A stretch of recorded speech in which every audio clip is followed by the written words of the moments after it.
Before I dive into my end of year sneaker list, and I know those will come with disclaimers and PSAs that I need to put out, that it will be my list for any and every category, whether it's New Balance, SBs, my classic top 10, my weird top 12 plus one, because I don't know that I'm doing 15 this year. Those are on the way.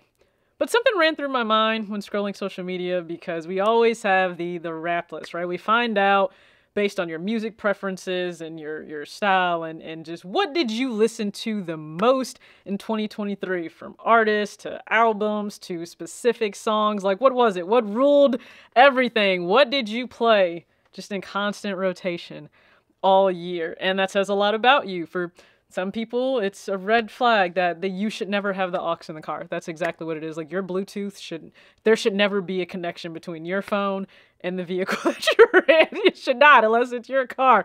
And I know you browse and you've seen some people's their top listened to songs, and you're like, absolutely positively not. You will never be in charge of music in my car, right? So I'm a little curious. Just if you feel brave enough, just go ahead and put it down there in the comments. What was your most listened to, I'll just say, song or artist? You can share which one.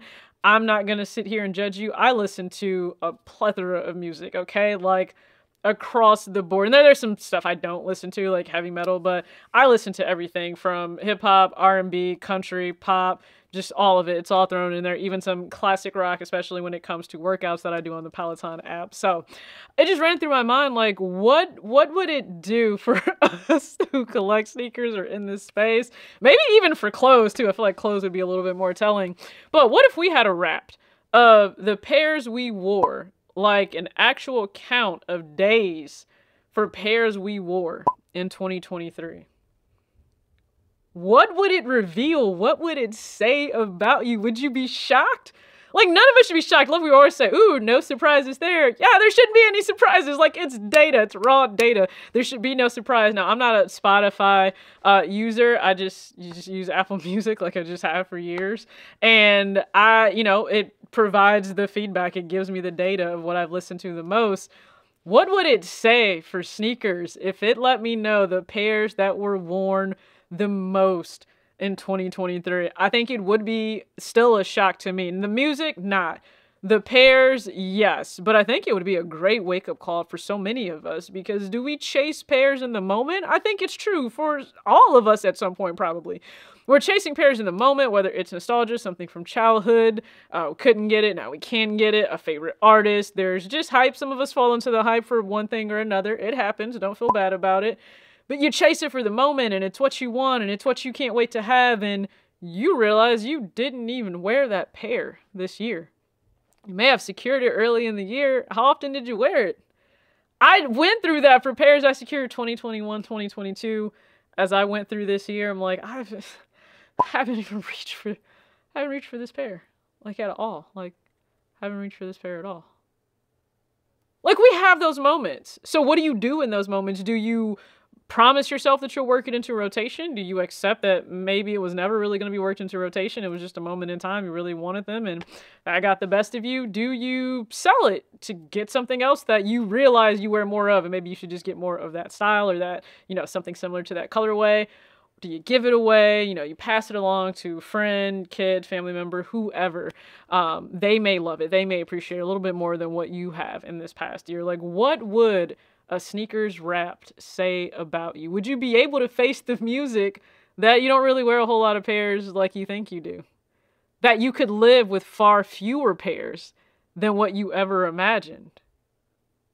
That's a true revelation right there. What if so many of these pairs were removed from your line of sight, just temporarily, and you worked with what you had? Would that encourage you? Would that prompt you past that line of no return to get rid of tons of your collection? I don't know that it would for all of us, but I think it's something to contemplate. I think it's something to really just mull over, because we have so many pairs. How often do you wear them? Especially if you're in a position like me and you work from home. Like, I'll tell you this, most people probably wouldn't even think that I wore this pair so much in 2023. This got like a daily run in the summer, and I can't even recall why, but I just reached for this Air Max Plus so much, and it made me think, like, do I need to just get more Air Max Pluses for the summertime? Because I just chose to throw those on so much. Like, again, far more than I thought. But then I have pairs like these where I don't really think I wore them one single time. And now I'm contemplating, should I just go ahead and get rid of these? Right? These are the realities that I'm going through, I'm dealing with heading into 2024. So, sneakers wrapped. What would it say about you as somebody into sneakers? Would it reveal some things about yourself? Brands that you really rock with, models that are true to you because you actually wore them day to day, week in, week out? And would it reveal that maybe it's time for you to totally change how you chase sneakers? Just go ahead and comment your thoughts below on that hypothetical idea. I don't know that that's out there right now, and if it happens to go out there, then, you know, more power to whoever creates that.